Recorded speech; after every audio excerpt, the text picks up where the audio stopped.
ஒரு பாளையமே உங்களுக்கு விரோதமாக எழும்பலாம். ஆனால் எனக்காக யாவையும் செய்து முடிக்க போகிற தேவனாகிய உன்னதமான தேவனை நோக்கி கூப்பிடுவேன். அவர் பரத்திலிருந்து எனக்கு ஒத்தாசை அனுப்புவார்.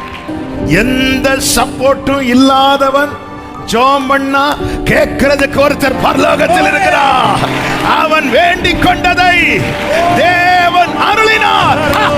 Jesus, Jesus. எந்த துணையும் இல்லாத ஒருவன், எந்த சப்போர்ட்டும் இல்லாத ஒருவன், தகப்பனுடைய துணை, தாயினுடைய துணை, சகோதரனுடைய துணை, சொந்தக்காரங்க சப்போர்ட், ஃப்ரெண்ட்ஸ் சப்போர்ட் எதுவுமே இல்லாத ஒரு யாபேஸ் வேண்டிக் கொண்டதை தருகிற ஒருவர் ஜீசஸ். ஜீசஸ். அதே போல இந்த நாளில் என்னை கேட்கிற ஒவ்வொருவருக்கும் சொல்லுகிற வார்த்தை இதுதான்: உங்கள் ஜெபத்துக்கு கர்த்தர் பதில் செய்வார்.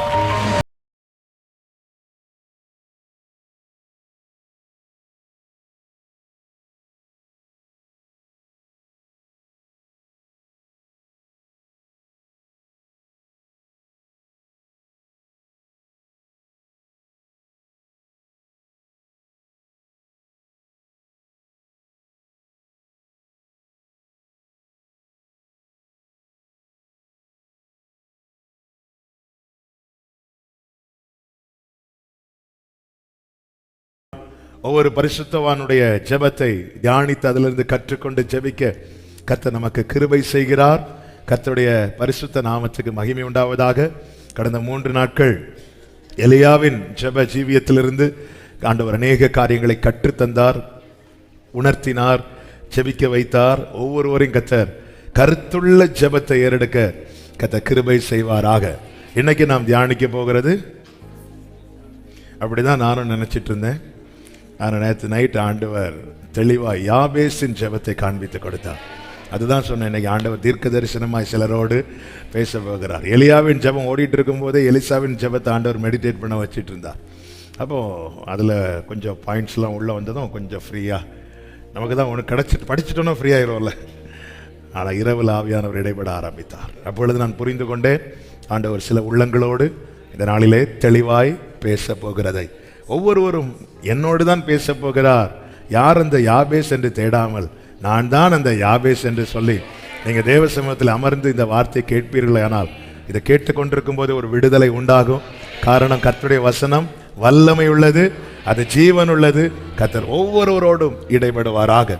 எடுத்துக்கொள்வோம் 1 நாளாகமம் 4வது அதிகாரம் 9-10 வசனங்களை வாசிக்க கேட்கலாம். 1 நாளாகமம் 4வது அதிகாரம் 9-10 வசனங்கள். யாபேஸ் தன் சகோதரரை பார்க்கிலும் கனம் பெற்றவனாய் இருந்தான். அவன் தாய், நான் துக்கத்தோடு அவனை பெற்றேன் என்று சொல்லி அவனுக்கு யாபேஸ் என்று பெயரிட்டாள்.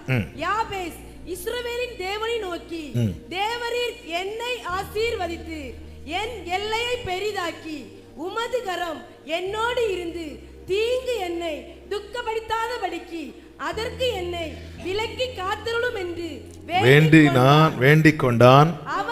அவன் வேண்டிக் கொண்டதை தேவன் அருளினார். ஹல்லேலூயா. யாபேஸ் ஜெபம் பண்றார். ஆமென். 2 பகுதியாக இந்த ஜெபத்தை நாம தியானிக்க போகிறோம். 1, யாபேஸ் ஜெபிக்க காரணம் என்ன? 2, யாபேஸ் ஜெபத்திலிருந்து நாம் கற்றுக்கொள்ளக்கூடிய காரியங்கள் என்ன? நல்ல கவனமாக கேளுங்க. யாபேஸ் ஜெபிக்க காரணம் என்ன? யாபேஸை குறித்து சொல்லப்பட்டிருக்கிறது, அவன் பிறக்கும் போதே அவனுடைய தாய் என்ன சொல்லி பெற்றெடுக்கிறாங்கன்னா, அந்த குடும்பத்தில் என்ன பிரச்சனைன்னு தெரியல. ஆனால் அது எல்லாமே இப்போ யார் தலையில் வருது? யாபேஸ் தாயின் வயிற்றிலிருந்து தலையை வெளியே போடும் போதே தலை மேலே பிரச்சனை. அப்போ விவரம் தெரியல, வெளியே வந்து விவரம் தெரிஞ்சிருந்தா உள்ளே தலைய நான் வெளியே வரல. சிலருக்கு பிரச்சனை கல்யாணத்துக்கு அப்புறம், சிலருக்கு பிரச்சனை வேலைக்கு போனதுக்கு அப்புறம், சிலருக்கு பிரச்சனை. ஆனால் யாபேஸ் அப்படி இல்லை. யாபேஸ் நான் நினைக்கிறேன், தாயார் கன்சீவாக இருக்கும்போது வீட்டில் பல பிரச்சனைகள், பல இழப்புகள், நெருக்கங்கள்.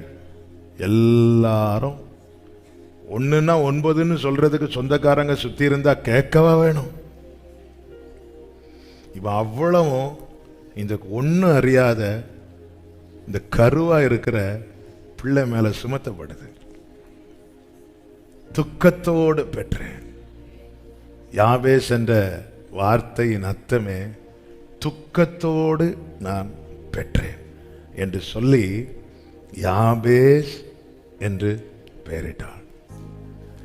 யாபேஸ் ஜெபிக்கிறதுக்கு முதல் காரணம் என்னவென்றால், வேற வழியே இல்லை. யார்கிட்ட போய் நிற்க? அம்மா கிட்ட போக முடியுமா? அம்மா கிட்ட பிறக்கிற குழந்தைய, அதாவது ஒரு குழந்தை பிறந்துனா இருக்கிற சந்தோஷம், அதாவது ஒரே ஒரு அழுகையின் சத்தத்தை கேட்டு மட்டும்தான் எல்லாரும் சந்தோஷப்படுவாங்க. எந்த அழுகையின் சத்தம்? குழந்தை. அப்படி அழலைன்னா பிரேயர் ரிக்வெஸ்ட் வரும். குழந்தை இன்னும் அழல, வேற எந்த அழுகை சத்தம் கேட்டாலுமே நமக்கு துக்கம் வரும். ஆனா ஒரே ஒரு அழுகையின் சத்தம் கேட்டா மட்டும் உள்ள லேபர் வார்டில் உள்ள இருந்து அழ சத்தம் கேட்க, இங்க எல்லாம் லட்டு. அது வரை லட்டை கையில ரெடியா வச்சுட்டு இருப்பாங்க. லட்டு அது உங்க பிள்ளை இல்லை, அது வேற பிள்ளை சத்தம். எந்த பிள்ளை சத்தமா இருந்தா அந்த. ஆனா இந்த பிள்ளை பிறக்கும் போதே குடும்பம் அழுது வந்துட்டா, துக்கம். இந்த பிள்ளை நீ தாயிட்ட போய் நிக்க முடியுமா? சகோதரர்கள்ட்ட போய் நிக்க முடியும்? எல்லா சகோதரர்களும் பார்க்கறாங்க. ஆமென். யாக்கோபுக்கு சப்போர்ட்டா ஒரு தாயார் இருந்தாங்க. யாக்கோபுக்கு அம்மா துணை இருந்துச்சு. ஈசாக்குக்கு கூட நடக்கிற அப்பா துணை இருந்துச்சு. மோசேக்கு சின்ன வயசுல அக்கா துணை இருந்துச்சு. வளர்ந்த பிறகு ஆரோன் துணை இருந்துச்சு, அண்ணன் துணை இருந்துச்சு. யாக்கோபுக்கு அம்மா சப்போர்ட் இருக்கு, ஈசாக்குக்கு அப்பா சப்போர்ட் இருக்கு, மோசேக்கு சகோதரர்களுடைய சப்போர்ட் இருக்கு, தாவீதுக்கு ஃப்ரெண்டோட சப்போர்ட் இருக்கு. ஒரு யோனத்தான் என்ற ஒரு ஃப்ரெண்ட் இருக்கிறான். எஸ்தருக்கு சொந்தக்காரன் சப்போர்ட் இருக்கு, மொர்தெகாய் சப்போர்ட் இருக்கு. ஆனா இந்த யாபேஸுக்கு எல்லாரும் இருந்தும் ஒரு சப்போர்ட் கிடையாது. அவன் தான் யாபேஸ். அப்பா இருக்கு, அம்மா இருக்கிறாங்க, ஃப்ரெண்டு இருக்கலாம், சகோதரர்கள் இருக்கிறாங்க, சொந்தக்காரங்க இருக்கிறாங்க. ஒரு சப்போர்ட் இல்லாம பிறந்து வளர்ந்தவன் தான் இந்த யாபேஸ். இனி வாழணும்னா, இனி நிக்கணும்னா, இனி தொடர்ந்து முன் செல்லணும்னா எனக்கு அங்க நோக்கி பார்ப்பதை தவிர வேற வழியே இல்லை.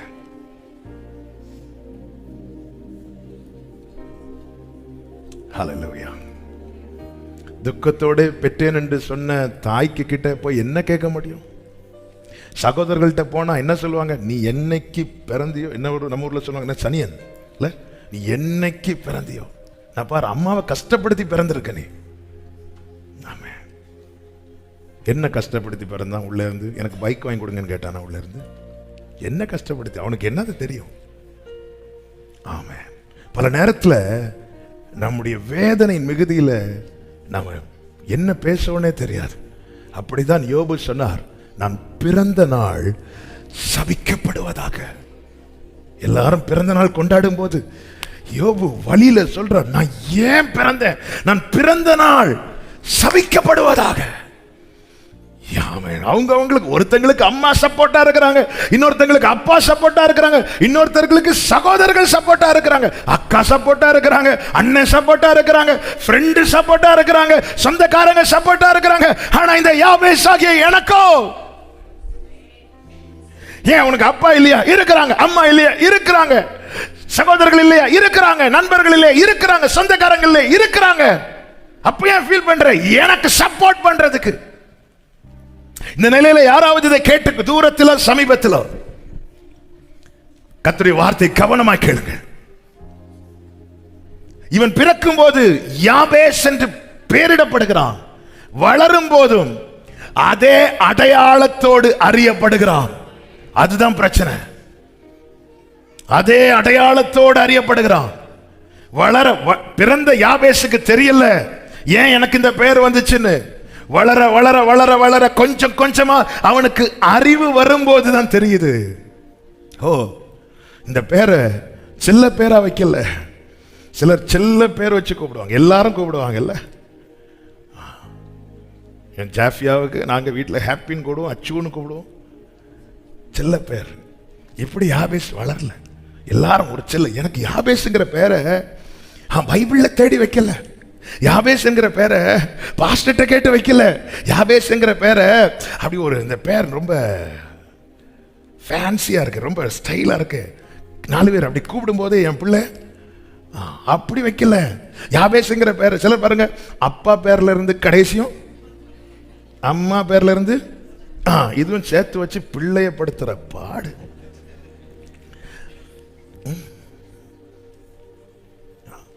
அப்படியெல்லாம் வைக்கல.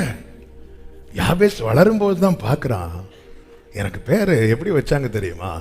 இந்த வீட்டுக்கு தரித்திரமே நான், இந்த வீட்டுக்கு துக்கமே நான், இந்த வீட்டு இன்னைக்கு கண்ணீர் வடிக்கிறதுக்கு காரணமே நானும் சொல்லி என்னை யாபேஸ்னு கூப்பிடுறாங்க. நான் எப்படி எங்க அம்மா கிட்ட போய் ஹெல்ப் கேட்க முடியும்? என்னை பார்த்தாலே அவங்களுக்கு பிடிக்க மாட்டேங்குது. என்னை எனக்கு டெய்லி எனக்கு சாப்பாடு போட்டு வளர்க்கிறது அவங்க ஏதோ பெரிய வேலையா பார்க்குறாங்க, பெரிய தியாகமா பார்க்குறாங்க. மற்ற பிள்ளைகளுக்கெல்லாம் ஊட்டி ஊட்டி கொடுக்கும் போது எனக்கு மட்டும் போய் எடுத்து சாப்பிடு. இதுதான் யாபேஸ். ஆமே. ஊட்டி கொடுக்கிற தாயினிடத்துல உரிமையாய் கேட்க தோன்றும். அண்ணா வச்சிருக்கிறேன் எடுத்து சாப்பிடுன்னு சொல்ற தாய்கிட்ட என்ன கேட்க தோணும்? ஆனா தாயினுடைய கம்ப்ளைண்ட் எதுவா இருக்கு தெரியுமா? என்ன இவன் ஓங்கி ஒன்னும் சொல்ல மாட்டேங்கிறான், என்ன இவன் ஒன்னும் சொல்ல மாட்டேங்கிறான். நம்ம தான் அடைச்சிட்டோமே சொல்ல விடாம. யாபேஸ் சிறு வயதிலேயே ஆமே நீ எந்த காரியத்தையும் எங்க கிட்ட எதிர்பார்க்காத என்று அந்த வீட்டு குடும்பத்திலிருந்து கிடைக்கிற அந்த ஒரு சப்போர்ட் சின்ன வயசுலேயே யாபேஸுக்கு அடைக்கப்பட்டு விட்டது. இதுதான் யாபேஸ். இப்பொழுது அவனுக்கு இருக்கிற ஒரே நம்பிக்கை என்ன தெரியுமா? எல்லா பக்கம் அடைக்கப்பட்டிருக்கிறது. ஒரே நம்பிக்கை அங்க மட்டும்தான். இந்த நிலையில யாராவது இருக்கிறீங்கன்னா என் லைஃப் அவ்வளவுதான் நினைச்சிடாதீங்கிறதுக்காக தான் கர்த்தர் இந்த நாளில பேசிக் கொண்டிருக்கிறார். தாயின் சப்போர்ட், தகப்பனுடைய சப்போர்ட், சகோதரர்களுடைய சப்போர்ட், சொந்தக்காரர்களுடைய சப்போர்ட், நண்பர்களுடைய சப்போர்ட் இல்லாம போகலாம். ஆமென். ஒரு பாளையமே உங்களுக்கு விரோதமாக எழும்பலாம். ஆனால் எனக்காக யாவையும் செய்து முடிக்க போகிற தேவனாகிய உன்னதமான தேவனை நோக்கி கூப்பிடுவேன். அவர் பரத்திலிருந்து எனக்கு ஒத்தாசை அனுப்புவார். பரத்திலிருந்து ஒத்தாசை அனுப்புவார். ஹலோ சர்ச், எந்த சப்போர்ட்டும் இல்லாதவன் ஜெபம் பண்ணா கேட்கிறதுக்கு ஒருத்தர் பரலோகத்தில் இருக்கிறார். அவன் வேண்டிக் கொண்டதை தேவன் அருளினார். Jesus, Jesus. எந்த துணையும் இல்லாத ஒருவன், எந்த சப்போர்ட்டும் இல்லாத ஒருவன், தகப்பனுடைய துணை, தாயினுடைய துணை, சகோதரர்களுடைய துணை, சொந்தக்காரங்க சப்போர்ட், ஃப்ரெண்ட்ஸ் சப்போர்ட் எதுவுமே இல்லாத ஒரு யாபேஸ் வேண்டிக் கொண்டதை தருகிற ஒருவர் ஜீசஸ். ஜீசஸ். ஹல்லேலூயா. ஆமென். ஆண்டவர் எனக்குன்னு ஜெபம் பண்ண எங்க அப்பா அம்மா இல்ல, எனக்குன்னு சப்போர்ட் பண்ண யாரும் இல்ல. இந்த யாபேஸ் ஆமென். இந்த இடத்துல ஆமென். தேவன் எவ்வளவு அவருடைய இரக்கத்தை பார்த்தீங்களா? பேங்க்ல ஒரு லோன் கேட்க போனா கூட 2 பேரை ஜாமீனுக்கு கூப்பிடுவாங்க. இந்த யாபேஸுக்கு யாருங்க ஆண்டவர்ட்ட போய் நிற்கும் போது, ஏய் யார் உனக்கு சப்போர்ட்டா யாரும் இல்லையே. அவன் வேண்டிக் கொண்டதை தேவன் அருளினார். அதன் அர்த்தம் என்ன? யாபேஸ், உங்க அம்மா முகம் உனக்கு விரோதமா இருக்கலாம், உங்க அப்பா முகம் உனக்கு விரோதமா இருக்கலாம், உன் சகோதரர்கள் உன்னை பேசாமலே இருக்கலாம். ஆனா இதோ அவர் உன்னையே பார்த்து கொண்டிருக்கிறார். அவன் இந்த வார்த்தையை தியானிக்கும் போது சில வார்த்தைகளை ஆண்டவர் சொன்ன அந்த வசனங்களை மட்டும் சொல்லுகிறேன். ஏசாயா 30:18 வேகமாக, 30:18 வேகமாக. ஆனாலும் உங்களுக்கு இறங்கும்படி கர்த்தர் காத்திருப்பார். அவர் வெயிட் பண்றார். இந்த யாபேஸ் என்ன நோக்கி கூப்பிடட்டும், அவனுக்கு கொடுக்கிறதுக்கு நான் சரி. நல்லா புரிஞ்சுக்கோங்க, இந்த உலகத்துல நமக்கு ஒத்தாசை குறைய குறைய குறைய குறைய, இப்போ எங்க அம்மா எனக்கு பண்ற சப்போர்ட் ஸ்டாப் ஆகும்போது அந்த இடத்துல அவர் எனக்கு தாயாக வருகிறார். என் தகப்பன் எனக்கு செய்கிற சப்போர்ட் ஸ்டாப் ஆகும்போது அங்கே எனக்கு தகப்பனாக வருகிறார். என் சகோதரர்கள் எனக்கு செய்கிற உதவி, அந்த சப்போர்ட் அங்கே ஸ்டாப் ஆகும்போது எனக்கு அவர் சகோதரனாக வருகிறார். என் நண்பர்களிடத்திலிருந்து வருகிற உதவி அது ஸ்டாப் ஆகும்போது எனக்கு நல்ல சிநேகிதனாய் வருகிறார். உங்களுக்கு இறங்கும்படி கர்த்தர், நாம இரக்கம் பெற காத்திருக்கிறோம், அவர் இறங்க காத்திருக்கிறார். அது மட்டும் இல்ல, அழுகையோடும் விண்ணப்பத்தோடும், எரேமியா 31:9, அழுகையோடும் விண்ணப்பத்தோடும் என்னிடத்தில் வருவார்கள், அவர்களை நான் வழி நடத்துவேன். ஆமென். எந்த பேக்ரவுண்டும் எந்த சப்போர்ட்டும் இல்லாத இந்த யாபேஸ் கூப்பிட்டா கேட்கிறதுக்கு எங்க வீட்டுல யாரும் இல்லாம இருக்கலாம், ஆனா எனக்கு தெரியும் ஒரு தேவன் உண்டு. இந்த யாபேஸ் கதறுதலை கேட்கிற ஒரு தேவன் உண்டு. நம்ம கூட்டம் இங்க யாருமே போன் எடுக்க மாட்டாங்க, அவர் எடுப்பா. அதனாலதான் ஆண்டவர் சொல்லுகிறார் எசேக்கியேல் தீர்க்கதரிசன புஸ்தகத்தில் 36:8 வாசிங்கள். 36:8 வாசிங்கள். இஸ்ரவேல் மலைகளே, நீங்கள் உங்கள் கொப்புகளை விட்டு என் ஜனமாகி இஸ்ரவேலுக்கு உங்கள் கனிகளை கொடுப்பீர்கள். அவர்கள் சமீபமாய் வந்து விட்டார்கள். இன்னும் வரல, ஆனா சமீபமா வர தொடங்கினதுமே இங்கிருந்து கட்டளை பிறகுது பாருங்க. அதுதான் தேவன். நீங்க ஜெபிக்க வேண்டாங்க, ஜெபிக்க வேண்டாம்னா தப்பா எடுத்து, நீங்க ஜெபிக்க ஆயத்தமாகும் போதே பரலோகத்திலிருந்து கட்டளை பிறக்குது. அதான் நீ வேண்டிக் கொள்ளும் முன்னமே கட்டளை பிறப்பிக்கப்பட்டது. அவன் சமீபமா வாரா, ரெடி ஆயிக்கோ, கனி கொடுக்க ரெடி ஆயிக்கோ. இதுதான் ஆண்டவர். கழுதையிலிருந்து அக்சால் இறங்கினதுமே உனக்கு என்ன வேணும் இப்படி, இதுதான் ஆண்டவர். இதுதான் ஆண்டவர். ஆமா, ஏன் இறங்குற இல்ல, உனக்கு என்ன வேணும், ரெடியா இருக்கிற. ஆமா, யாரும் இல்லைன்னு சொல்லி வழி மாறி போய் விடாது, தூரமாய் போய் விடாது. நீ சமீபமா வா. அவர் நீ சமீபமா. இளையகுமாரன் நடந்து தகப்பனிடத்தில் வருகிறான், தகப்பன் ஓடி மகனிடத்தில் வருகிறான். இதுதாங்க அவரு. இளையகுமாரன் என்ன நடக்குமோ ஒவ்வொரு ஸ்டெப்பா இப்படி நடந்து வருகிறான். ஆமே, என் வாழ்க்கை பயணத்தில் 100 ஸ்டெப்ஸ் இருக்கும்னா நான் ஒரு அடி எடுத்து வச்சா மீதி 99 அடி அவர் வந்து கொண்டுட்டு போயிடுவார். ஒரு அடி காட்டுங்க ஆண்டவரே, ஏன் மீதி அடி, மீதி அவர் வந்துடுவார். ஒரே ஒரு ஸ்டெப் நான் எதுல எடுத்து வைக்கணும்னு மட்டும் காட்டுங்க, ஒரு அடி காட்டுங்க. ஆமே, நமக்கு விசாலமா காட்டினா கூட, ஏன்னா நாம நம்மளை சார்ந்து இருக்கிறோம். நீங்க நடந்து வந்துட்டீங்கன்னா அவர் ஓடி வந்துடுவார். அதான் அழுகையின் பள்ளத்தாக்கை உருவ கடந்து அதை நீரூற்றாக்கி கொள்ளுகிறார்கள். ஒரு அழுகையின் பள்ளத்தாக்க நம்மால அழுது நீரூற்றாக்க முடியுமா? முடியாது. ஆனா அது நீரூற்றாகுது. எப்படி? மழையும் குளங்களை இந்த இடத்துல கொண்டு விட்டு என்ன அள விடுறாருனாலே பரலோகத்திலிருந்து அது நிரப்புறதுக்கு வேண்டிய மழை ஆண்டவர் தந்துருவார். இல்லைன்னா வாழ்க்கை ஃபுல்லா அழுதாலும். அதனாலதான் அழுகை களிப்பா மாறுது. இல்லைன்னா இந்த அழுகையின் பள்ளத்தாக்கு தான் நம்முடைய கடைசியாய் மாறும். அடுத்த வசனத்தில் என்ன சொல்லப்பட்டிருக்கிறது? அவர்கள் பலத்தின் மேல் பலனடைந்து, அவங்க இன்னும் எசேக்கியேல் அப்படியே பிடிச்சு நிற்கிறான். அதை வாசிங்க. இதோ உங்கள் பட்சத்திலிருந்து சமீபமா வந்து விட்டாங்க. மலைகளே ரெடி ஆயிக்கோ, கனி கொடுக்க ரெடி ஆயிக்கோ, கிளைகளை விடுங்கள், கனிகளை கொடுங்கள், என் பிள்ளை சமீபமா வந்துட்டான். நீங்க ஜெபிக்கணும்னு ரெடி ஆகும் போதே கர்த்தர் அங்க இருந்து பார்க்கிறார். நாத்தான் வேலே, நீ என்கிட்ட வந்ததுக்கு அப்புறம் உன்னை பார்க்கிறேன் நினைச்சியா? இல்ல, நீ அத்தி மரத்துக்கு கீழே இருந்தாயே, பிலிப்பு வந்து உன்னை அழைக்கும் முன்னமே நான் உன்னை பார்த்துட்டேன். ஹல்லேலூயா, ஆமென், ஆமென். ஜெபிக்க காரணம் என்ன தெரியுமா? அவருடைய முகம் இன்னும் மறைக்கல எனக்கு. அவரை விட்டா எனக்கு வேற ஆப்ஷனே கிடையாது. யார்கிட்ட போய் இங்க கேட்க முடியும்? ஆமென். கர்த்தருக்கு மகிமை உண்டாவதாக. யாபேசின் ஜெபத்துல கற்றுக்கொள்ள வேண்டிய 5 பிரதானமான காரியங்களை நான் சொல்லி ஜெபிக்க விரும்புகிறேன். நம்ம கொஞ்ச நேரம் ஜெபம் பண்ண போறோம். முதலாவது, யாபேஸ் எப்படி ஜெபிக்கிறான் பாருங்கள். ஆமென். 10வது வசனத்தை வாசிங்க. யாபேஸ் இஸ்ரவேலின் தேவனை நோக்கி, தேவரீர் என்னை அவன் யாபேஸ் ஜெபிக்கும் போது அவன் இஸ்ரவேலின் தேவனை தனக்கு மேலாக வைத்திருக்கிறான். யார் இஸ்ரவேல்னு நமக்கு தெரியும். யார் இஸ்ரவேல்? ஏறக்குறைய இதே அனுபவம். யாபேசுக்கு எப்படி துக்கத்தோடு பெற்றேன் என்று பெயரோ, அப்படியே யாக்கோபுக்கு ஒரு பெயர் இருந்தது. அந்த பெயர் தான் என்ன தெரியுமா? எத்தன். எத்தன்.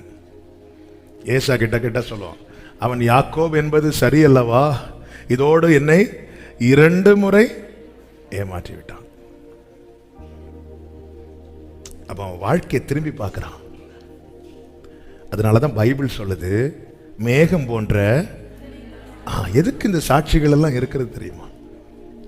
அவனை மாற்றினவர், அவரை மாற்றினவர். நாம் பாடுவோமே, ஆபிரகாமுக்கு செய்தவர் எனக்கும், ஆபிரகாமுக்கு எனக்கும் அந்நாளை கழிப்பாய் என்னையும் மாற்றிடுவார். ஆகாரின் கண்ணீரை என் கண்ணீர். இதுதாங்க ஒரு தேவப்பிள்ளை நம்பிக்கை. எத்தன் எண்ணப்பட்ட யாக்கோபை யசூரனாய் ஒருவருக்கு மாற்ற முடியுமானால், இந்த குடும்பம் எனக்கு ஒரு அடையாளத்தை போட்டிருக்கிறது, எனக்கு என்னை ஒரு காரியத்தை வச்சு சொல்லிட்டு இருக்கிறாங்களே, இதை மாற்ற அவருக்கு முடியும். அவர்தான் என் தேவன். அது மாத்திரமல்ல, ஒருவனுடைய கண்கள் எல்லாவற்றுக்கும் யாரை தேடுகிறதோ அவரே அவனுக்கு எல்லாம். சில பிள்ளைங்க பாருங்க, எல்லாத்துக்கும் மம்மி வரட்டும், மம்மி மம்மி மம்மிம்பாங்க. சில பிள்ளைங்க டாடி டாடி டாடிம்பாங்க. சிலர் பார்த்தீங்கன்னா எங்க அண்ணன் வரட்டும், எங்க அண்ணன் வரட்டும், எங்க அண்ணன் வரட்டும், எங்க அக்கா, எங்க அக்கா. எல்லாத்துக்கும் நம்முடைய கண்கள் யாரை தேடுகிறது என்பதை நம்ம சோதித்து பார்க்கணும். இந்த யாபேஸ் தன்னுடைய எல்லாவற்றுக்கும் வேற யாரையும் வைக்க முடியாத சூழ்நிலை. அதனால தன் எல்லாவற்றுக்கும் அவன் யாரை மேலாக வைத்திருக்கிறான் என்றால் இஸ்ரவேலின் தேவனை மேலாக வைத்திருக்கிறான். அதனாலதான் அவனால நோக்கி பார்க்க முடிந்தது. நம்மில் அநேகர் தேவனை நோக்கி பார்க்க காரணத்தில் ஒன்று என்ன தெரியுமா? நம்முடைய கண்கள் தேடுகிற அநேகரை தேடி காணாமல் போகும்போது நம்முடைய கண்கள் அவரை நோக்கி பார்க்கிறது. ஆனா யாபேஸ் அப்படி அல்ல. யாபேஸ் தன்னிலை உணர்கிறான். இந்த பூமியில தனக்கென்று ஆதரவாய் ஒரு கரம் கூட கிடையாது. இந்த நேரத்தில் அவன் இஸ்ரவேலின் சாட்சி அவனை பலப்படுத்துகிறது, யாக்கோபின் சாட்சி அவனை பலப்படுத்துகிறது. இப்பொழுது அவன் இஸ்ரவேலின் தேவனை தனக்கு மேலாக வைக்கிறான், தனக்கு தெய்வமாய் கொண்டிருக்கிறான். வேதம் என்ன சொல்லுகிறது? யாக்கோபின் தேவனை தன் துணையாக கொண்டிருந்து தன் தேவனாகிய கர்த்தர் மேல் நம்பிக்கை வைக்கிறவன் பாக்கியவான். யாக்கோபின் தேவனை இப்பொழுது யாபேஸ் தன் துணையாக கொண்டிருக்கிறான். எல்லாவற்றுக்கும் இப்பொழுது அவனுடைய கண்கள் அவரை தான் பார்க்குது. அதன் அர்த்தம் என்ன? அவரே அவனுக்கு எல்லாம். எல்லாவற்றுக்கும். சில நேரத்தில் இப்படிப்பட்ட சூழ்நிலைக்கு தேவன் எல்லாரையும் கொண்டு வருவாரான்னு கேட்டா நிச்சயமா கிடையாது. ஒருத்தங்களுக்கு அம்மா சப்போர்ட் இல்லைனாலும் அப்பா சப்போர்ட் இருக்கும், இல்லைன்னா பெற்றோர் சப்போர்ட் இல்லைன்னா பிரதர்ஸோட சப்போர்ட் இருக்கும். ஆனா சிலரை கர்த்தர் இப்படி கொண்டு வந்து நிறுத்துவார். ஒரு காலத்துல சப்போர்ட் பண்ணியிருக்கலாம், ஆனா இப்படி கொண்டு வந்து நிறுத்த காரணம் என்ன தெரியுமா? அவருடைய ஆசையும் அவருடைய விருப்பமும் என்ன? உன்னுடைய எல்லாமாக அவர் இருக்க விரும்புகிறார். ஒரு சின்ன விஷயத்துல இருந்து ஒரு பெரிய விஷயம் வரைக்கும் இனி உன் கண்கள் அங்கதான் பார்க்கணும். ஓசியா 2வது அதிகாரம், ஓசியா 2வது அதிகாரம். ரேபாலா மஷிகரா. Thank you Jesus. அதனுடைய 5வது வசனத்தை வாசிங்க. அவர்களுடைய தாய் தோரம் போனால் அவர்களை கற்பந்தரித்தவள் லட்சியான காரியங்களை செய்தார். அப்பத்தையும் தண்ணீரை மாட்டு மயிரையும் பஞ்சையும் எண்ணெயும் பானங்களையும் கொடுத்து வருகிற தன் நேசர்களை பின்பற்றி போவேன் என்றால், ஆகையால் இதோ நான் உன் வழியை முள்ளுகளால் அடைப்பேன், அவள் தன் பாதைகளை கண்டுபிடிக்க கூடாதபடிக்கு எழுப்புவேன். 7வது வசனம். அவள் தன் நேசர்களை பின்தொடர்ந்தும் அவர்களை தேடியும் போன் பண்ணியும் அவர்கள் எடுப்பது இல்லை. அப்பொழுது அவள், நான் என் முந்தின புருஷனிடத்துக்கு திரும்பி போவேன். இன்னைக்கு நம்ம அநேகர் இப்படிதான் திரும்பி வந்திருக்கிறோம். நிறைய ஹாஸ்பிட்டல்ல போய் பார்த்தாச்சு, யாரும் அட்மிஷனே. எவ்வளவு வேதனை இல்ல? என்னுடைய தம்பி லாஸ்ட் இயர் கோவிட்ல அஃபெக்ட் ஆகி ஒரு குறிப்பிட்ட ஹாஸ்பிட்டல்ல இருக்கும்போது நான் கொஞ்ச நேரம் வெளியே நிற்கிறேன். என்கிட்ட சொல்லிட்டாங்க, நீங்கள் நிற்காதீங்க, நீங்கள் ஏன்னா அந்த டைம் ரொம்ப ஹெவி, அந்த பீக் டைம் அது. டெய்லி மரண சத்தம் தான். அவன் திடீர்னு வண்டியில் வருவாங்க, வந்து உள்ளே எடுங்கம்பாங்க. அவங்க வந்து செக் பண்ணி பார்த்துட்டு அவங்களுக்கு தெரிஞ்சிடும் இது பிழைக்காதுன்னு எடுக்க மாட்டாங்க. வெளியே இருந்தெல்லாம் கதறி பார்த்தாங்க. ஆமாம், அதில் கொஞ்ச நேரம் ஒருத்தர் இருந்து அப்படியே இறந்துட்டார். அதை பார்த்துட்டு நிற்க முடியல. சொன்னாங்க வந்து, அதனால தான் சொன்னோம், இங்கே நிற்காதீங்க, உங்களால் இருக்க முடியாது. ஆமென். சில காரியங்கள் இவங்களை ரீச் பண்ணிடலாம் நினைச்சு எத்தனை பேர் ரீச் பண்ண முடியல தெரியுமா? இப்படிப்பட்ட நிலைமை வரும்போது என்ன சொல்றா? நான் என் முந்தின புருஷனிடத்துக்கு, அவர் தான் உண்மையான நேசர், இப்பொழுது இருக்கிறதை பார்க்கிலும் அப்பொழுது, ஏன் ஒரு நாள் கூட நான் ஃபோன் பண்ணி அவர் எடுக்காமல் இருந்தது இல்லை. ஆமென். தேவன் சில நேரத்தில் சில பாதைகளை அடைக்கிறதின் காரணத்தை சபையை புரிந்து கொள். உன்னுடைய எல்லாமாக அவர் இருக்க விரும்புகிறார். ஒவ்வொருத்தருந்து எனக்கு அனுகூலம் பண்ணுகிறவர்கள் நடுவில் என் நேசர் இருக்கிறார், என் கர்த்தர். இதுதான், இப்படிதான் பார்க்கணும். இந்த பார்வையை மற்றவங்க மேல காண்பித்தால் ஆண்டவர் ஆரம்பத்தில் நல்லா இருக்கு, திடீர்னு ஒரு மதில ஆண்டவர் எழுப்புவார். எல்லாருக்கும் எழுப்புறாரா? இல்ல, அவருடைய மனவாட்டுக்கு எழுப்புவார். நீ இதை சொல்லணும், நீ இதை அறியணும். ஆமென். நேசரை பின்தொடர்ந்து சேருவதில்லை. இப்படி அவரை சேர முடியலன்னு யாரை இதுவரை சொன்னது கிடையாது. காரணம், அவர் உங்களுக்கு இறங்கும்படி காத்திருக்கிறார். ஆமென். அவரோட பட்சமாய் பேசுறார். ஆண்டவர் குற்றப்படுத்தி கூட பேசல, அவளை அழைத்து கொண்டு. ஆமென். 14வது வசனம். ஆமென். அதோ அவளுக்கு நயங்காட்டி அவளுக்கு அவளை வனாந்திரத்தில் அழைத்து கொண்டு போய். ஆண்டவர் என்ன செஞ்சிருக்கணும்னா பயங்காட்டி இல்ல, ஏற்கனவே நொந்து இருக்கிறோம். நம்ம உடஞ்சி ஒருத்தங்கள்ட்ட பேசாம உடஞ்சி கொஞ்ச நாள் கழிச்சு திரும்பி அவங்க கிட்ட வரும்போது அவங்க ஒரு பார்வை பார்ப்பாங்க பாருங்க. அப்படியே வண்டி ஆட்டோல இருந்து இறங்கவும் அவங்க பார்க்க பார்வையில அப்படியே நில்லுப்பா, அதே இடத்துல திருப்பி கொண்டு. இவர் பயங்காட்ட மாட்டார், இவர் நயங்காட்டுவார். ஆமென். இங்க வா, நான் இருக்கிறேன். அதுதான் தேவன். அந்த அது என்ன மனசுன்னு எனக்கு தெரிய மாட்டேங்குது. அல்லேலூயா.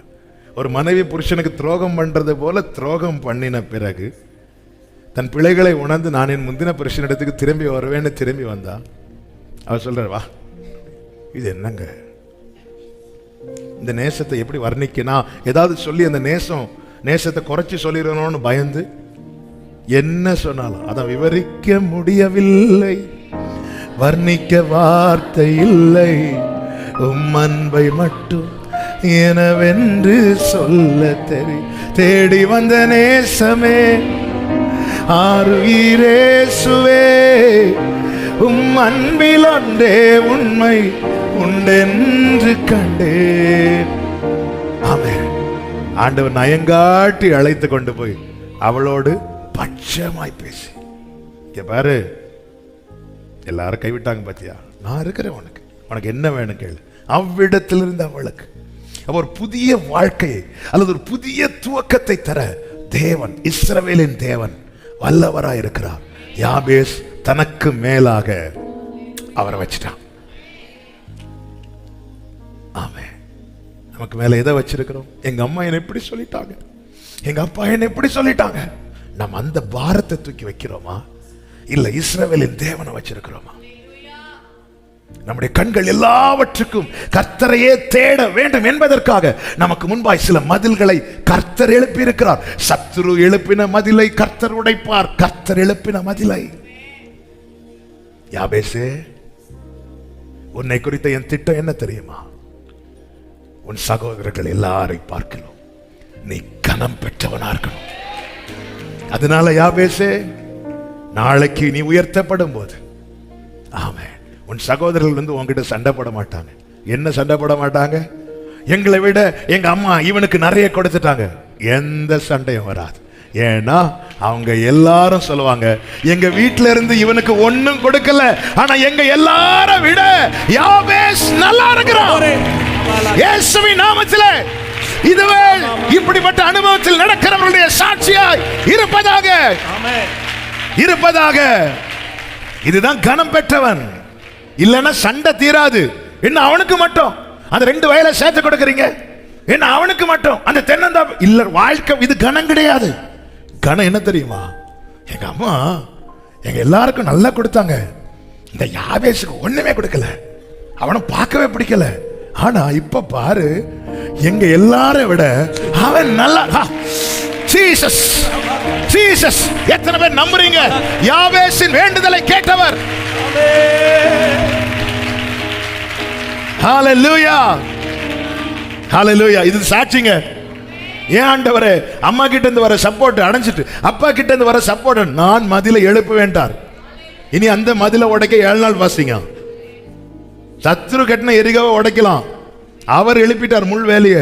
கை வச்சா குத்தம். ஒரே வழி இஸ்ரவேல் தேவனை நோக்கி பாரு. ஆமா, வேற யாரு?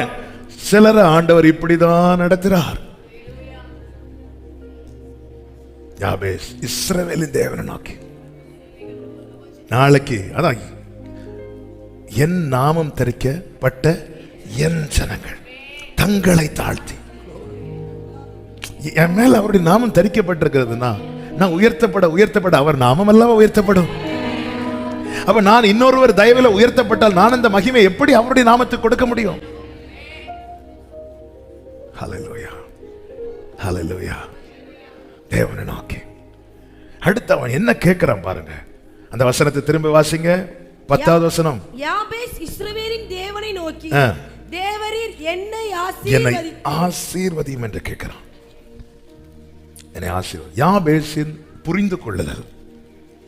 இரண்டாவதாக நாம் கற்றுக்கொள்ள வேண்டிய ஆசீர்வாதம் என்பது தீர்மானிக்கிறது அம்மாவோ அப்பாவோ அண்ணனோ தம்பியோ சொந்தக்காரனோ நண்பனோ கிடையாது. எவரையும் மேன்மைப்படுத்தவும் பலப்படுத்தவும் தேவனுடைய கரத்தினாலே ஆகும். தேவன் என்னை ஆசீர்வதிக்கணும்னு நினைச்சிட்டாருன்னா, எங்க அம்மா என்னை இவன் துக்கம் இந்த வீட்டுக்கு துக்கம்னு சொன்னாலும் அதை தடுக்கவோ அதை திருப்பவோ முடியாது. இந்த புரிந்து கொள்ளுதல் ஒவ்வொரு தேவ பிள்ளைக்கும் தேவை. சில சொல்லுவாங்க பார்த்திருக்கீங்க, இவங்க இருக்கிறது வரைக்கும் என்னை வாழ விட மாட்டாங்க, இவங்க இருக்கிறது வரைக்கும் என்னால முன்னேற முடியாது. இல்ல, சத்துருக்களுக்கு முன்பாய் பந்தியை ஆயத்தப்படுத்துகிறவருங்க நாம் தேவன். சில சொல்லுவாங்க, நீங்க இப்படி சொல்லி சொல்லியே என்ன இல்லாம ஆக்கிட்டீங்க. அதன் அர்த்தம் என்ன? நீ தேவனை வைக்க வேண்டிய இடத்துல அப்படி சொல்லிட்டு இருக்கிறாங்கல்ல, அவங்கள தூக்கி வச்சுட்ட. ஒரு தாய் பிறந்த குழந்தையை பார்த்து இவன் இந்த வீட்டுக்கு துக்கம் என்று சொல்லுகிறாள். அந்த பையன் ஜெபிக்கிறான், என்ன பிளஸ் பண்ணுங்க ஆண்டவரே. யாக்கோபின் நிலைமை பாத்தீங்களா? யாக்கோபன் சொன்னா அவங்க அப்பா கிட்ட இருந்து எதுவுமே வாங்க முடியாது. இன்னொருத்தன் அடையாளத்தால போய் ஒண்ணு வாங்க வேண்டிய ஒரு பரிதாபமான நிலைமை. இதுதான் யாக்கோபு. அந்த யாக்கோபு யாபோக்காற்றின் கரையில போயிருந்து கேட்கிறான், என்ன பிளஸ் பண்ணுங்க ஆண்டவரே. அவன் அறிந்து கொண்டான், ஆசீர்வாதங்கிறது நன்மையான எந்த ஈவும் அது பரத்திலிருந்து உண்டாகி ஜோதிகளின் பிதாவினிடத்திலிருந்து இறங்கி வருகிறது. இந்த புரிந்து கொள்ளுதல் தேவ பிள்ளைகளுக்கு தேவை. ஆமென். இஸ்ரவேலை சபிக்கும்படிக்கு பாலாக் என்பவன் பிளையாமுக்கு கூலி கொடுத்து, நீ எப்படியாவது வந்து இவனை 4 வார்த்தை சபிச்சிட்டேன்னா. சிலர் கூலி கொடுத்து திட்ட வைப்பாங்க, பார்த்திருக்கீங்களா? சிலர் நம்ம சொன்னா ஏக்காதுன்னு சொல்லிட்டு இன்னொருத்தவங்க ஃபோன் பண்ணி நீங்க ஒரு 4 வார்த்தை நறுக்குன்னு கேளுங்க. ஃபோன் பண்ணி நறுக்கு நறுக்கு நறுக்கு, அதுல ஒரு சந்தோஷம். இப்படி பிள்ளையாம் அவன் தீர்க்கதரிசி, அவன் சொன்ன அப்படியே பலிக்கும். அப்படியே கூட்டிட்டு வந்து நிறுத்தி விட்டு பிள்ளையாம் என்ன சொன்னான் தெரியுமா? என்னாகமம் 23வது அதிகாரம் அதனுடைய 20வது வசனத்தை வாசிங்க. இதோ ஆசீர்வதிக்க கட்டளை பெற்ற. அடுத்த வார்த்தை எல்லாரும் கவனிங்க. அவர் ஆசீர்வதிக்கிறார், அதை நான் திருப்ப கூடாது. I cannot reverse it. என்னால் அதை திருப்ப கூடாது, முடியாது. இது அவர் கொடுக்கிறது. சில சொல்லுவாங்க தெரியுமா, இது எனக்கு வர வேண்டியதாகும். அவங்க பேசி அப்படி நோ, எனக்கு வர வேண்டியதை, எனக்கு கொடுக்கப்பட்டதை நடுவில் யார் நின்னும் திருப்ப முடியாது. ஒரு தகப்பனுக்கு நின்னது திருப்ப கூடாது, ஒரு தாய்க்கு நின்று திருப்ப கூடாது. ஏன் ஒரு தீர்க்கதரிசி வந்து நின்னாலும் அது திருப்ப கூடாது. கொம்புல தைலம், அபிஷேக தைலம் எடுத்துக்கொண்டு வரப்பட்டது தாவீதுக்காக. ஆனால் சாமுவேல் தீர்க்கதரிசி அதை ஆமென் எலியாவுக்கு மேல ஊத்துறதுக்கு பார்க்கறது, திருப்ப பார்க்கிறோம். கர்த்தர் ஸ்டாப் பண்றார். Hey stop. அது கர்த்தர் தாவீதுக்கு கொடுக்கிற ஆசீர்வாதம், அது திருப்ப கூடாது. இந்த புரிதல் ஒரு தேவ பிள்ளைக்கு இருக்கணும். உலகமே எனக்கு எதிர்த்தாலும் எனக்கு தேவன் தருவதை யாருக்கு திருப்ப கூடாது, முடியாது. அது சாமுவேல் நினைச்சாலும் முடியாது, அது தாய் நினைத்தாலும் முடியாது, அது யார் நினைச்சாலும் முடியாது. ஹல்லேலூயா ஹல்லேலூயா. கர்த்தர் ஆசீர்வதிக்கிறார், அதை நான் திருப்ப கூடாது, திருப்ப கூடாது. அவ்வளவு உறுதியா தீர்மானம். உறுதி இல்லைன்னு அங்க ஒருத்தர் பட்டயத்தோட நிக்கிறார். யார் தூதன் நிக்கிறார். நீ சொல்லு, என்ன சொல்ற பாப்போம், இனி என்ன சொல்றதுக்கு. ஆமென். திருப்ப கூடாதுங்க. ஹல்லேலூயா. அதனாலதான் எரேமியாவுல சில வாரங்களுக்கு முன்பாக ஜெபம் பண்ண வச்சார்ல, என் ஜனத்துக்கு சுதந்திரமாய் காணியாட்சியை கொடுத்த சுதந்திரத்தை தொடுகிற அயலார நான் என்ன பண்ணிடுவேன், வெட்டி போடுவேன்ட்டார். ஆமா, அது கர்த்தர் கொடுத்தது. கர்த்தர் உங்களுக்கு கொடுத்ததை யாருக்கும் பறிக்க முடியாது, யாருக்கும் தடுக்க முடியாது. அதனாலதான் பிசாசானவன் போய் பெர்மிஷன் கேட்டான். ஏங்க, அவனுக்கு எல்லாமே அவன் இயேசுட்ட என்ன சொல்றான், அது இந்த உலகம் இந்த அதிகாரம்லாம் எனக்கு கொடுக்க, ஏன் உனக்கு கொடுக்கப்பட்டதுன்னா நீ போய் பிலாத்து வீட்டில் இருக்கிற புல்லை பிடுங்க வேண்டியதான, சாரி யோபு வீட்டில் இருக்கிற முடியல, ஒரு புல்லை கூட தொட முடியாம போய் பெர்மிஷன் தானே கேட்டான்ல. அது நீங்க அவனுக்கு உண்டான எல்லாவற்றையும் சுட்டி ஒரு புல்லை கூட அவருடைய பெர்மிஷன் இல்லாமல் தொட முடியாது. ஆண்டவர் சொன்ன, சரிப்பா நான் உன் கையில் கொடுக்குறேன், என்ன வேணாலும் செஞ்சுக்கோ, ஆனா அவன் ஜீவனை மட்டும், அதுலயும் அவர் தான் பிளான் போட்டு கொடுக்கிறார்.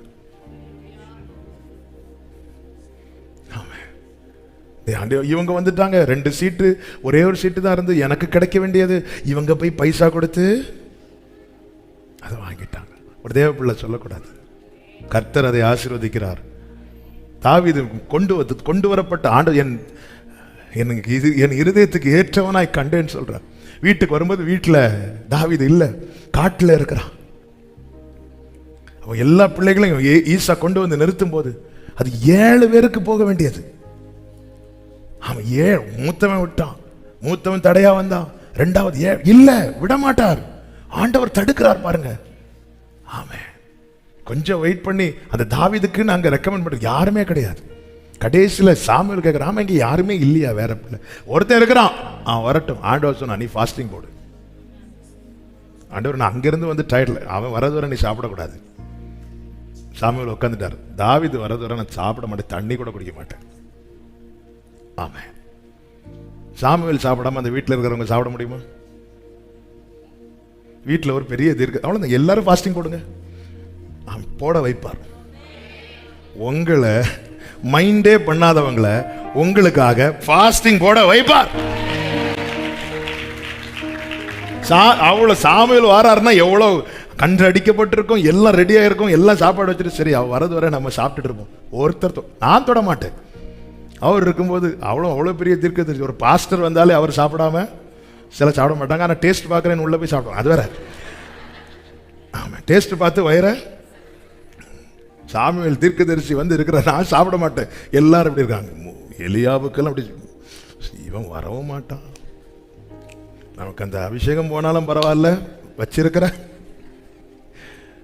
எல்லாரையும் ஃபாஸ்டிங் போட வைக்கிறார். இரு, தாவீதை மறந்த, தாவீதை மைண்ட் பண்ணாது, எல்லாரும் ஃபாஸ்டிங் இருங்க. ஆமென். ஹல்லேலூயா. தாவீது கொண்டு வரப்படுகிறான். இது கர்த்தர் கொடுத்தது, அதை யாருக்கும் திருப்ப கூடாது. ஒரு தேவ பிள்ளை புரிஞ்சுக்கோ, எனக்கு கர்த்தர் கொடுத்ததை யாராலையும் திருப்ப முடியாது. இந்த நம்பிக்கை இல்லைன்னா நம்மளால ஜெபம் பண்ண முடியாது. யாபேஸ் ஜெபத்துல யாபேசின் புரிந்து கொள்ளுதல் என்ன தெரியுமா? கர்த்தர் ஆசீர்வதிக்கிறார். அதனாலதான் யாக்கோபு கேட்டானே, இஸ்ரவேல் கேட்டான், என்ன பிளஸ் பண்ணுங்கப்பா. ஆமா, என் அப்பா கொடுத்ததை ஏசாவால எடுக்க முடியும், என் மாமா கொடுத்ததை ஏசாவால் எடுக்க முடியும், ஆனா நீங்க கொடுத்ததை அவனால தொட முடியாது ஆண்டவரே. எனவே அப்பா ஆசீர்வாதத்தையும் பார்த்துட்டான், மாமா ஆசீர்வாதத்தையும் பார்த்துட்டான். ஆண்டவரே இதெல்லாம் போயிரும்பா, ஆனா என்னை விட்டு எடுபடாதது நீங்க தரதப்பா. என்ன பிளஸ் பண்ணுங்க ராஜா, என்ன பிளஸ் பண்ணுங்கப்பா. ஆமென். தேவரீர் என்னை ஆசீர்வதித்து. ஹல்லேலூயா. கர்த்தர் மட்டும்தான் ஆசீர்வதிக்க முடியும். அடுத்து அவனுடைய ஜெபத்துல என்ன கேட்கிறான் என்றால், என் எல்லையை பெரிதாக்குங்க. எல்லையை பெரிதாக்கும் என்று சொல்லுகிறது 2 கோணத்திலே பார்க்க முடியும். ஒன்று ஆவிக்குரிய எல்லை. ஆண்டவரே நான் 1/2 hour ஜெபம் பண்றேன்ப்பா, அது இன்னும் பெருசாக்குங்கப்பா. ஆண்டவரே நான் டெய்லி ஒரு 2 அதிகாரம் வாசிக்கிறேன்ப்பா, ஒரு 20 அதிகாரமாவது வாசிக்க வைங்கப்பா. ஆமென். ஆண்டவரே காலையில் நான் ஒரு 5 மணிக்கு எழும்பி ஜெபம் பண்றேன்ப்பா, அட்லீஸ்ட் ஒரு 4 மணிக்காவது. ஒரு தேவ பிள்ளை இப்படி கேட்கணும். ஏன்னா இந்த எல்லையை பெரிதாக்கவும் எல்லை போடவும் அவருக்கு இருக்கிற அதிகாரம் போல வேற யாருக்குமே ஒண்ணுமே இல்லாத ஆபிரகாம்கிட்ட வடக்கே பார், கிழக்கே பார், தெற்கே பார், மேற்கே பார்ன்னு சொல்லிட்டு நடங்கிறார். நீ கால் மிதிக்கிற இடத்தை நான் உனக்கு என்னங்க இப்படிங்க கொடுக்க முடியும்? அவரால் முடியும். எல்லை அவரால். ஒருவனை நடக்க வைத்து அவன் எவ்வளவு தூரம் நடந்தானோ அவ்வளவு அவனுக்கு எல்லை என்று கொடுக்க அவருக்கு முடியும். ஆமென். அப்படிதானங்க அந்த சர்ச், சின்ன சர்ச்சா இருக்கும் போதே கர்த்தர் எங்க அப்பாவுக்கு ஒரு தரிசனத்தை கொடுத்து காண்பித்து ஒவ்வொரு இடத்துலயா நின்று ஆண்டவர் ஜெபம் பண்ண வச்சு இன்னைக்கு அதுல தான் உட்கார்ந்துட்டு இருக்கிறோம். எல்லையை பெரிதாக்குறது அவர் கையில இருக்கு. ஹல்லேலூயா. அதுதான் கேட்கணும். ஏன்னா தாய் இருக்கிற நிலைமைக்கு யாபேசுக்கு எல்லாரும் கொடுத்து போக மீறி. அடுத்த நாளில் ஒரு சகோதரர் பேசினாராம். அவருடைய பிள்ளைக்கு ஒரு மேரேஜுக்கு அவரை இன்வைட் பண்ணல. அப்போ கூப்பிடலையா அப்படி கேட்கும்போது கார்டு அனுப்பலை. அப்போ அந்த பிள்ளை சொன்ன வார்த்தை, ஒரு 5 கார்டு பேலன்ஸ் இருக்கு, 5 பேர் கொடுக்க வேண்டியிருக்கு, அப்படி மீதி வந்து நான் உங்களுக்கு நான் அனுப்பி விடுறேன். ஆமாம். ஏதோ ஒரு மன வருத்தத்தில் அப்போ பிள்ளைக்கு மேரேஜுக்கு ஒரு அப்பாக்குன்னு ஒரு கார்டு கூட கொடுக்கலையே. அந்த பிள்ளையுடைய பதில், 5 கார்டு பேலன்ஸ் இருக்கு, 5 பேர் கொடுக்க வேண்டியிருக்கு, அதில் ஏதாவது மீதி வந்துச்சுன்னா உங்களுக்கு அனுப்பி விடுறேன். மீதி வந்துச்சுன்னா. ஆமாம். ஒவ்வொரு கடந்து போகிற அந்த வேதனையின் பாதை என்பது இந்த யாபேசுக்கு மீதி வருமாங்க. ஆனால் அவனுக்கு தெரியும், என் எல்லையை தீர்மானிப்பது என் தாயோ என் சகோதரர்கள் அல்ல, என் தேவன். கர்த்தர் எல்லையை பெரிதாக்குவார். ஒரு தேவ பிள்ளை நம்பணும். நேற்று ஒரு வீட்டுக்கு ஜெபத்துக்கு போயிருந்தேன். அந்த வீட்டில் போயிருக்கும் போது அந்த சகோதரி, நாங்கள் எப்படி இருந்தோம் தெரியுமா பிரதர்? எங்கள் அம்மா இந்த புறம்போக்கு இடத்துல ஒரு குடிசையில் தான் எங்களை வச்சு வளர்த்தாங்க. ஆமே. ஒரு புறம்போக்கு நிலத்தில் ஒரு குடிசையில் இன்னைக்கு ஆண்டவர் எங்களுக்கு ஒரு சொந்த வீடை தந்து அதில் உட்கார வச்சிருக்கிறாங்க. அந்த குடிசையிலெல்லாம் இருக்கும்போது மழையெல்லாம் வந்துச்சுன்னா அப்படியே அடிச்சுட்டு போயிடும். இப்படி தான் இங்கே இருந்துச்சு. எவ்வளவு சொன்னாலும் தீராது, நன்றி சொல்லி தீராதுன்னு சொல்லி அவங்க அழுதாங்க. வாழ்க்கையை திரும்பி பார்த்தா இல்லை, எல்லையை பெரிதாக்க தேவனால் கூட. அதுதான் யாக்கோபை குறித்து அப்படிதான் சொல்லப்பட்டிருக்கிறது. உபாகமம் 32வது அதிகாரம் 11, 12, 13 வசனங்களிலே, கழுகு தன் கூட்டை கலைத்து தன் குஞ்சுகளின் மேல் அசைவாடி தன் செட்டைகளை விரித்து அவைகளை எடுத்து அவைகளை தன் செட்டைகளின் மேல் சுமந்து கொண்டு போவது போல கர்த்தர் ஒருவரே அவனை வழி நடத்தினார். அந்நிய தேவன் அவரோடு இருந்தது இல்லை. பூமியில் உள்ள உயர்ந்த ஸ்தானங்களின் மேல் அவனை ஏறி வர பண்ணி வயலில் விளையும் பலனை அவனுக்கு புசிக்க கொடுத்தார். கண்மலையில் உள்ள தேனை கற்பாறையில் இருந்து வடியும் எண்ணெயும் அவன் உண்ணும்படி செய்தார். இந்த யாக்கோபுடைய ஆரம்பம் என்ன தெரியுமா? 10வது வசனத்தை வாசிங்க. பாழான நிலத்திலும் வெறுமையான அவாந்தர வழியிலும் அவனுடைய எல்லையை கர்த்தர் எப்படி பெருசாக்கினார் பாத்தீங்களா? இந்த இஸ்ரவேலின் தேவனை தான் இந்த யாபேஸ் நோக்கி கூப்பிடுகிறான். ஆமென். தேவனால் மட்டுமே நம் எல்லையை பெரிதாக்க முடியும். ஏசாயா 26:15 எப்படி சொல்லப்பட்டிருக்கிறது? ஏசாயா 26:15, இந்த ஜாதியை பெருக பண்ணினீர் கர்த்தாவே, இந்த ஜாதியை பெருக பண்ணினீர், நீர் மகிமைப்பட்டீர், தேசத்தின் எல்லை எல்லாவற்றையும் நெடுந்தூரத்தில் தள்ளி வைத்தீர். அது அவர் கையில தான் இருக்கிறது. ஹல்லேலூயா. இந்த ஜாதி பெருக பண்ணுகிறீர். எனவேதான் வேதம் சொல்லுகிறது, யாத்திராகமம் 1வது அதிகாரம் 12வது வசனம், யாத்திராகமம் 1:12, ஆனாலும் அவர்களை எவ்வளவு ஒடுக்கினார்களோ அவ்வளவாய் அவர்கள் பலுகி பெருகினார்கள். காரணம், அது கர்த்தர் கையில தான் இருக்கு. ஒடுக்கிறவன் கையில் அல்ல, உதவுகிறவர் கையில் இருக்கிறது. என் எல்லை சுருங்க வேண்டுமா விரிய வேண்டுமா என்பது என்னை ஒடுக்க நினைக்கிறவன் கையில் அல்ல, எனக்கு ஒத்தாசை செய்கிறவர் கையில இருக்கிறது. ஹல்லேலூயா. ஆமென். குடும்பமே எதிரா இருந்தாலும், தாய் எதிராக இருந்தாலும், சகோதரர்கள் இருந்தாலும், தகப்பன் எதிராக இருந்தாலும், நண்பர்கள் எதிராக இருந்தாலும், என் எல்லையை பெரிதாக்க வேண்டியது என் தாயின் கையில் அல்ல, யார் கையில் அல்ல, அவர் கையில தான் இருக்கிறது. உங்க கரம் இருக்க எந்த பாதையையும் தாண்டிடுவேன், எந்த சூழ்நிலையும் சொல்லுங்க, உங்க கரம் இருக்க, உங்க கரம் இருக்க. ஆமென். உங்க கரம் இருக்க. அடுத்ததாக அவன் ஜெபத்தில் என்ன கேட்கிறான் என்றால், உமது கரம் என்னோடு இருந்து. ஆமென். இது எல்லாரும் கேட்க மாட்டாங்க. எல்லாரும் என்ன கேட்பாங்க? உங்க கையில இருந்து கொடுங்க, உங்க கையை திறங்க, இப்படி கேட்பாங்க. ஆனா யார் உங்க கரம் என்னோடு இருக்க வேண்டும் என்று விரும்புவார்கள் தெரியுமா? அந்த கரம் என்ன செய்கிறது? 139:10 சொல்லப்பட்டிருக்கிறது, உம்முடைய கரம் என்னை நடத்தும், உம்முடைய கை என்னை பிடிக்கும். உமது கை என்னை நடத்தும், உமது வலது கரம் என்னை. தேவன் பிடித்து என்னை நடத்தணும் அப்படின்னு விரும்புறவங்க மட்டும்தான் இந்த ஜெபத்தை வைப்பாங்க. இன்னும் சொல்லணும்னா, ஆண்டவரே நான் வழி மாறி போயிடக்கூடாது, எனக்கு யாரும் இல்லை, என்னை கேட்க யாரும் இல்லை, என்னை விசாரிக்க யாரும் இல்லைங்கிறதுக்காக நான் வழி மாறி போயிடக்கூடாது. நான் நீதியின் பாதையிலே நடக்க விரும்புகிறேன், நீர் நியமித்த பாதையிலே நடக்க விரும்புகிறேன். அதனால ஆண்டவர் என்னால் முடியாதப்பா, உங்க கரம் என்னோடு இருந்து. எவன் ஒருவன் தேவனால் நடத்தப்பட விரும்புகிறானோ அவனுடைய ஜெபம் இது. அவ யாபேஸ் என்ன விரும்புறான்னா, ஆண்டவரே எங்க அம்மாவை எனக்கு சப்போர்ட் பண்ண சொல்லுங்க ஆண்டவரே, எங்க அண்ணனை எனக்கு சப்போர்ட் பண்ண சொல்லுங்க ஆண்டவரே. அப்படி கேட்காம, நீங்க எனக்கு துணையாய்.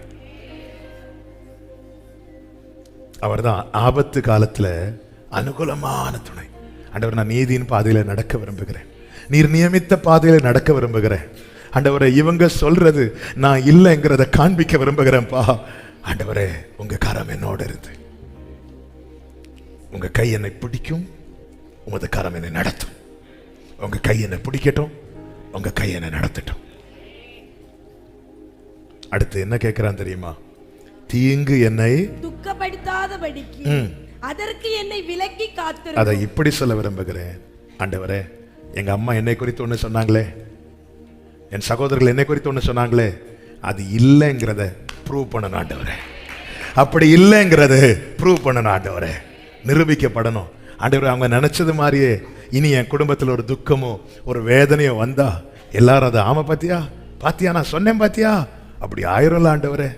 அந்த தீங்கு என்னை துக்கப்படுத்தாதபடிக்கு அதற்கு என்னை ஆமென் விலக்கி காத்துக்கொள்ளும்.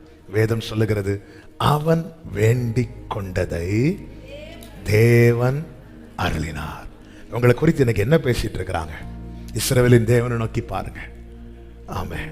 ஆண்டவர் ஏசா யாக்கோபை குறித்து இப்படி சொன்னானே அப்பா, ஆனா அது இல்லைங்கிறது ப்ரூவ் ஆயிட்டு யாக்கோபு எல்லாத்தையும் ஏசாவுக்கு முன்னாடி கொண்டு வந்து வச்சுட்டு என்ன வேணாலும் எடுத்துக்கோண்ணா அப்படி சொல்ல வச்சுட்டு, ஆண்டவரே ஆண்டவர் என் தாய் என்னை குறித்து சொல்லிட்டாங்க, இவன் பிறந்ததுல இருந்தா இவனாலதான் இந்த பிரச்சனை, இவனாலதான் இந்த துக்கம். ஆண்டவர் அந்த தீங்கு துக்கப்படுத்தாதபடிக்கு அதற்கு என்னை விலக்கி காத்துக்கொள்ளும் என்று அவன் வேண்டினான். அவன் வேண்டிக் கொண்டதை கர்த்தர் அருளினார். யாபேஸ் தன் சகோதரர்களை பார்க்கிலும் கனம் பெற்றவனா இருந்தான். அவன் வளர வளர அவன் வாழ்க்கையில கர்த்தர் ஒவ்வொன்றாய் செய்ய செய்ய அவங்க அம்மா அப்போ இருந்திருந்தா உண்மையிலே நெஞ்சில் அடிச்சு அழுதுருப்பாங்க. ஹே ஆமா நீதான் கஷ்டம் நினைச்சேன், ஆனா கடைசியில் நீதானப்பா என்ன பாக்குற அடிச்சு அழுதுருப்பாங்க. சகோதரர்கள் கதறி இருப்பாங்க, தம்பி உன்னை நான் என்னெல்லாமோ சொல்லிட்டேன், என்னெல்லாமோ நினைச்சேன், ஆனா இன்னைக்கு நாங்க உன் பேர்ல தானே அறியப்படுறோம். யாபேசின் சகோதரர்கள் பேர் என்ன? ஹல்லேலூயா. ஆமென். உங்களை யாருன்னே தெரியாதுன்னு திருப்பினவங்க எல்லாம் ஒரு காலத்துல வந்து இன்னாருடைய இன்னாருன்னு சொல்றாங்கன்னா புரிஞ்சுக்கோங்க, அதுக்கு காரணம் ஆமென் யாபேஸ் ஒருத்தரை நோக்கி கூப்பிட்டானே. ஆமென். இது நடக்கும். யாபேஸ் இருந்த பட்டணத்தின் பெயர் என்ன தெரியுமா? 2வது அதிகாரம் ஆமென் 55வது வசனத்தை வாசிங்க. யாபேசில் குடியிருந்த. ஆமென். அவன் இருந்த ஊருக்கு அதான் தேவரீர் என் எல்லையை எவ்வளவு ஒரு ஊரையே வாங்க வச்சுட்டார்.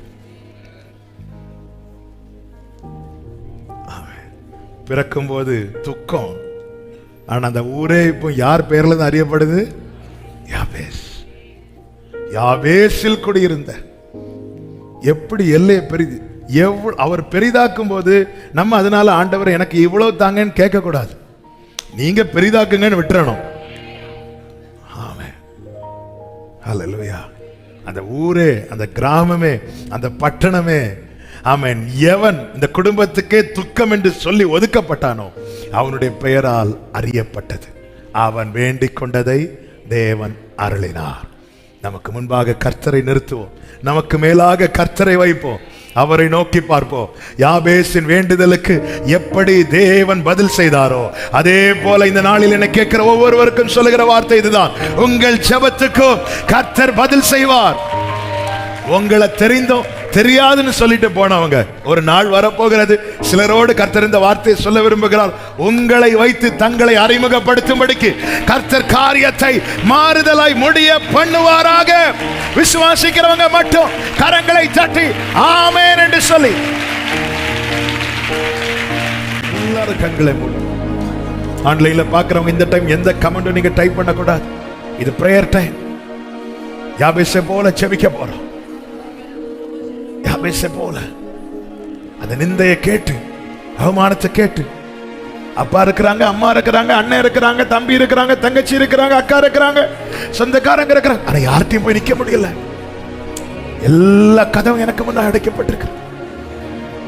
எல்லாம் போச்சு நினைக்கிறியா? இல்ல, யாபேஸ் கேட்கிறத கொடுக்கிறது கூட தேவன் இருக்கிறான். உங்க சிச்சுவேஷன், அவனுக்கு என்னெல்லாம் தேவையோ அதை கேட்டான். ஆண்டவரே, நீர் என்னை ஆசீர்வதித்து என் எல்லையை பெரிதாக்கி உங்க கரம் என் கூட இருந்து தீங்கு என்னை துக்கப்படுத்தாதபடிக்கு அதற்கு விலக்கி காத்துக்கொள். கேளுங்க. அப்பா கிட்ட கேட்க வேண்டியது கேட்க முடியாம இருக்கிறீங்களா? அம்மா கிட்ட கேட்க வேண்டியது கேட்க முடியாம இருக்கிறீங்களா? புருஷன் கிட்ட கேட்க முடியாம இருக்கிறீங்களா? மனைவி கிட்ட கேட்க முடியாம இருக்கிறீங்களா? பிள்ளைங்க கிட்ட கேட்க முடியாம இருக்கிறீங்களா? சகோதரர்கள் நல்ல நிலையில இருக்கிறாங்க, ஆனா கேட்க முடியாத நிலையில இருக்கிறீங்களா? தேவனை நோக்கி பாருங்க. ஆண்டவர் சமூகத்துல உங்கள் கண்ணீர் ஜெபமாய் விழட்டும். பேசுங்க ஆண்டவரோடு, பேசுங்க ஆண்டவரோடு. கொஞ்சம் ஒரு சில நிமிடங்கள் உங்களுக்கு முழங்கால் போட்டு ஜெபம் பண்ணணும்னு தோணுச்சுன்னா போட்டுருங்க. உங்களுக்கு இப்போ இந்த டைம், இவ்வளவு நேரம் கர்த்தர் பேச கேட்டோமே, கர்த்தருடைய வார்த்தை கேட்டோமே, ஆண்டவர்ட்ட பேசுங்க, கதறுங்க. உங்க கண்ணீர் தேவ சமூகத்தில் விழட்டும். தேவனை நோக்கி, எங்க அம்மாவே எப்படி சொல்லிட்டாங்கப்பா, எங்க அப்பாவே எப்படி சொல்லிட்டாங்க. ஆண்டவரே, நீரே நெல்லையை ஆசீர்வதி. ஆமென், ஆமென். இந்த யாபேஸ் கதறல, கேட்கிற ஒரு கர்த்தர் இருக்கிறார் என்பது தேசம் அறியட்டும். ஆண்டவரே, என் தகப்பன் அறியட்டும், என் தாய் அறியட்டும், என் சகோதரர்கள் அறியட்டும், என் சொந்தக்காரர்கள் அறியட்டும். ஆண்டவரே, தீங்கு என்னை துக்கப்படுத்தாதபடிக்கு. என்னாலதான் பிரச்சனை. எங்க அப்பா சொன்னாங்க, அம்மா சொன்னாங்க, அப்படி நடந்துட்டுன்னா அவங்க சொன்னது உண்மையாயிருமே. அப்பா, தீங்கு என்னை துக்கப்படுத்தாதபடிக்கு. இவன் தான் அவ்வளவு பிரச்சனைக்கும் காரணம். இவனால இந்த குடும்பம் சீரழிய போகுது பார், இவனால இந்த குடும்பம் கீழே விழ போகுது பார், இவனால இந்த குடும்பத்துல நஷ்டம் பாரு, இப்படி சொல்லிட்டு இருக்கிறாங்கப்பா. அப்படி நடந்துட்டுனா அவங்க சொன்னது உண்மையாயிருமே.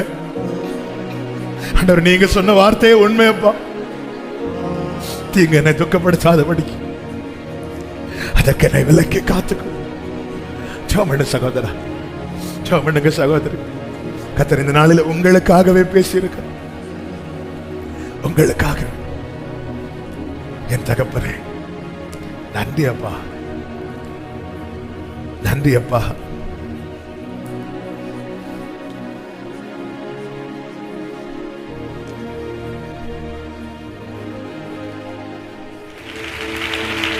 ஆமென். நீங்க இந்த வசனத்தை படிச்சீங்கன்னா தெரியும். யாபேசை குறித்து சொல்லும் போதே அவன் கனம் பெற்றவனாயிருந்தான் என்று தான் சொல்லப்பட்டிருக்கு. ஆமென். உலகம் கொடுத்த அடையாளம் கீழே தான், அவர் கொடுக்கிற அடையாளம் தான் மேல. ஆமென். நாளை, இன்னைக்கு நீங்க எப்படி அறியப்படுறீங்கன்னு தெரியாது, ஆனா நாளை, ஆமென், அடுத்த தலைமுறை எப்படி சொல்லும் தெரியுமா? அவர் கொடுத்த அடையாளத்தின்படி, உலகம் கொடுத்த அடையாளத்தின்படி அல்ல, கர்த்தர் கொடுத்த அடையாளத்தின்படி. ஆமென். ஹல்லேலூயா. யாக்கோபு இன்னைக்கு எப்படி அறியப்படுகிறான் தெரியுமா? ஆமென். தேவன் இஸ்ரவேல் என்று கொடுத்த அடையாளத்தின்படி. அந்த இஸ்ரவேலை திருப்பி பார்க்கும் போது யாக்கோபை தான் இஸ்ரவேலா மாட்டி இருக்கிறார். இந்த யாபேஸா? இந்த பட்டணம் என்ன பட்டணம்? இது யாபேஸ். என்னப்பா யாபேஸ்? இது என்ன புதுசா இருக்கு? இந்த யாபேஸை தான் இவங்க அம்மா பிறக்கும் போது இப்படி சொன்னாங்க. அவனுக்கு எதுவுமே இல்லை, ஆனா அவன் அங்க பார்த்துட்டான். அவரால் இப்போ நிச்சயமாய் முடிவு உண்டு. உன் நம்பிக்கை வீண் போகாது. நல்ல கரங்களை தட்டி ஜீசஸ் ஜீசஸ் ஜீசஸ் ஜீசஸ். உமக்கு எல்லா மகிமை செலுத்துகிறோம், உமக்கு எல்லா கனத்தை செலுத்துகிறோம், உமக்கு எல்லா ஸ்தோத்திரங்களை செலுத்துகிறோம். நீர் மகிமைப்படுவீராக, நீர் மகிமைப்படுவீராக, நீர் மகிமைப்படுவீராக. ஆமென். பரிசுத்த பிதாவே, நல்ல தகப்பனே, கிருபையா இந்த நாளில் எங்களை அழைத்து கொண்டு வந்து பாட, துதிக்க, ஆராதிக்க, ஜெபிக்க கிருபை செய்தீர். எங்களை அறிந்து எங்களோடு பேசினீங்கப்பா. யார் யார் எந்தெந்த நிலையில வந்திருக்கிறாங்க என்பது உங்களுக்கு தான் தெரியும். யாரோடு எப்படி இடைப்பட வேண்டும் என்பது உமக்கு தான் தெரியும். இடைப்பட்டீங்க, பேசினீங்க. யாபேஸ் கேட்டது ஆண்டவர் அவனுக்கு எட்டாத காரியம். ஆனா அது கொடுப்பது உமக்கு பிரியமா இருந்ததுனால அவன் கேட்டதை தேவன் அருளினீர். அப்படியே இந்த நாளிலே நம்முடைய பிள்ளைங்க என்னென்ன சொல்லி கேட்டாங்களோ அதை நம்முடைய பிள்ளைகளுக்கு கொடுத்து, ஆமே, நம்முடைய பிள்ளைகளை சாட்சியாய் நிறுத்த போகிற தயவுக்காக உமக்கு ஸ்தோத்திரம் ஸ்தோத்திரம் ஸ்தோத்திரம் அப்பா. சமாதானத்தோடு அனுப்புங்க, சாட்சியாய் கொண்டு வாங்க. நாளைக்கு மற்றும் தொடர்ந்து நடக்கிற எல்லா ஜெபங்களை பொறுப்படுத்திக் கொள்ளும். விசேஷமா அடுத்த வாரம் நடக்கிற இந்த அபிஷேக ஆராதனை ஆவியானவர் ஆண்டவர் இதுவரை இல்லாத அளவுக்கு இப்படி பின்மாறி எங்கள் நடுவிலே பொழிந்தருளும்படி ஜெபிக்கிறோம், தாழ்த்துகிறோம். மகிமை கனம் எல்லாமும் ஒருவருக்கே செலுத்துகிறோம், இயேசு கிறிஸ்துவின் நாமத்தில் பிதாவே, ஆமென். என் ஆத்துமாவே கர்த்தரை ஸ்தோத்திரி, முழு உள்ளமையோருடைய பரிசுத்த நாமத்தை ஸ்தோத்திரி. என் ஆத்துமாவே கர்த்தரை ஸ்தோத்திரி, கர்த்தர் செய்த சகல உபகாரங்களை மறவாதே. ஆமென். நம்முடைய கர்த்தராகிய இயேசு கிறிஸ்துவின் கிருபையும் பிதாவாகிய தேவனுடைய அன்பும் பரிசுத்த ஆவியானவருடைய ஐக்கியமும் சிநேகமும் பாதுகாவலும் நம் அனைவரோடும் தேவ சமூகத்திலே யாபேசை ஆசீர்வதித்தவர் என்னையும் ஆசீர்வதிப்பார் என்று காத்திருக்கிற ஒவ்வொருவரோடும் கர்த்தருடைய வருகை மட்டும் தங்கியிருப்பதாக. ஆமென். ஹல்லேலூயா. God bless you. கர்த்தர் உங்களை ஆசீர்வதிப்பாராக.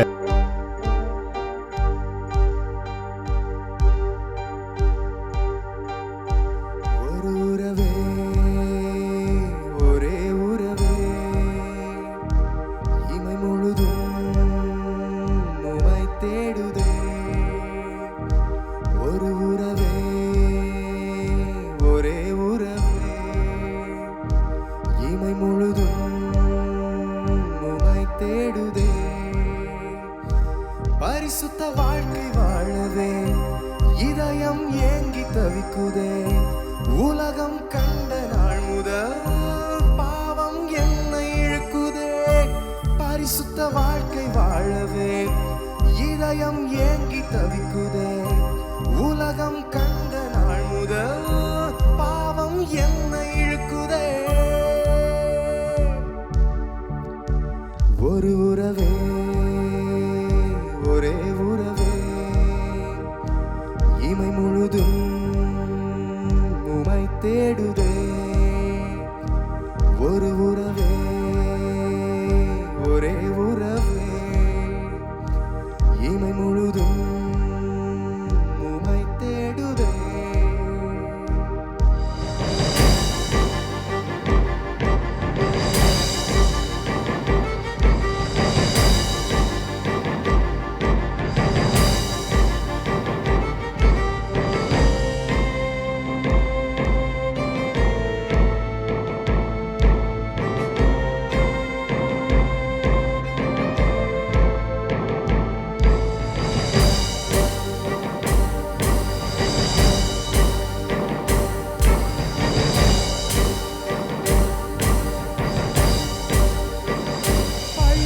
முன்னே தெரியுதே, தெரிந்தும் விழுந்து விடுகிறேன்.